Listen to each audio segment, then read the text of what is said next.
In this module, we are going to combine the two skills that we've explored in Module 1 and Module 2, which is spatial awareness and using smooth micro movements with the control sticks.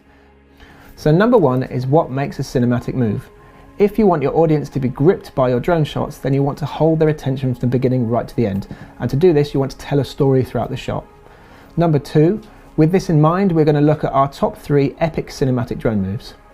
Number 3 is positioning yourself. How to make sure you have the best view of your subject and your drone without getting in the shot yourself. Number 4 is stick controls, keeping your stick controls slow and smooth for each shot. And number 5 is the checklist for you to go and do it yourself.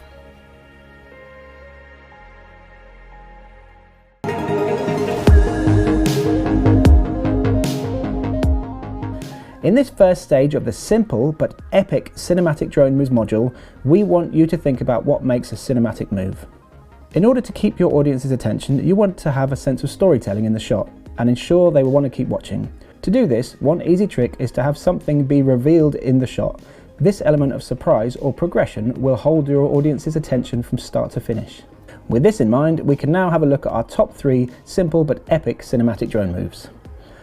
First up, we have the reverse reveal. For this shot, the drone would move backwards and reveal something into the frame. It could be a person, a tree, or a building, for example. In this example, we see a sea of bluebells in a forest, and the drone moves backwards and reveals Mish sat in the bluebells as the drone slowly moves away from her, revealing more and more bluebells. Up next is the view reveal. For this shot, the drone rises up from behind something, which could be a building or a tree, for example, and reveals the view beyond.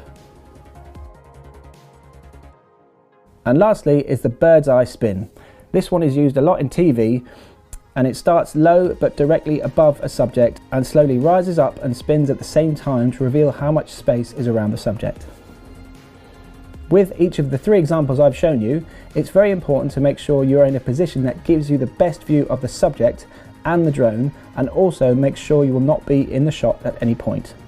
For this shot, I had to be directly behind Mish in the bluebells so I could keep an eye on the drone at all times.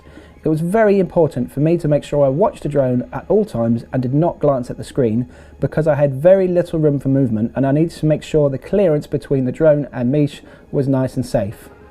For shot number 2, I also needed to be directly behind the drone and make sure the drone was between me and the subject I was using to reveal the view. This way I could judge distances safely between the drone and the trees as I rose up above and beyond them. And for shot number 3, I had to be a fair distance away from the subject, because the higher I went with the drone, the more of the space around the subject I could see and reveal. So this brings us on to step 4, which is all about stick control, nice slow movements. The first task in this cinematic control module is practicing the reverse reveal.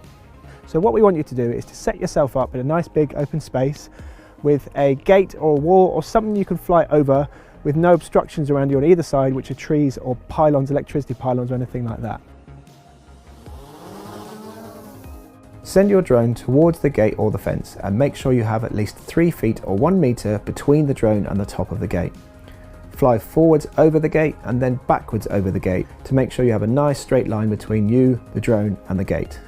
Once you've done this a few times, repeat the process but gradually reduce the space between the drone and the top of the gate each time, and see how close you can get as you fly backwards over it. Make sure you are keeping your eyes on the drone at all times and do not be tempted to look down at the camera view. The camera will make things appear closer than they actually are, so always make sure you're keeping your eyes on the drone.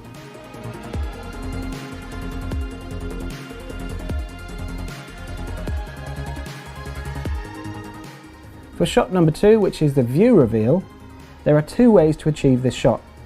Firstly, if you start the drone nice and low, using the subject to obscure the view, and just push the left stick straight up to increase height, and you will eventually reveal the view. The second way to do this shot is to start low with a good distance between you and the subject you're using to reveal the view. Slowly start to push the right controller to head towards the subject, and then add the left stick to gain height as you are going forwards. This way you will fly slowly over the subject and reveal the same view, but you will have a forwards movement as well as an upwards movement. For the third shot, which is the bird's eye spin, fly your drone directly above the subject in a large empty space. Tilt the camera directly downwards and make sure your subject is lined up directly in the middle of your frame.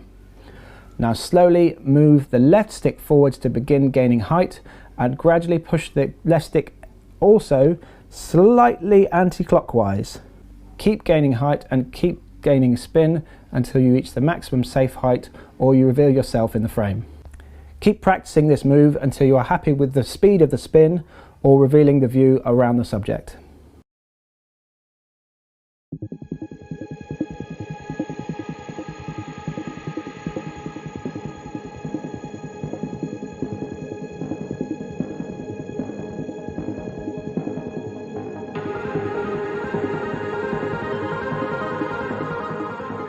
So to summarise the steps we've explored in this module, here is what we did. Firstly, we had a look at 3 of our simple but epic cinematic drone moves. The backwards reveal, using close proximity, the vertical reveal, revealing a dramatic view, and the bird's eye spin. Number 2 is positioning yourself, how to make sure you have the best view of your drone and your subject, but keeping yourself outside of the frame throughout the shot. And number 3 is stick controls. We then had a look at how to keep your movement smooth and slow and controlled.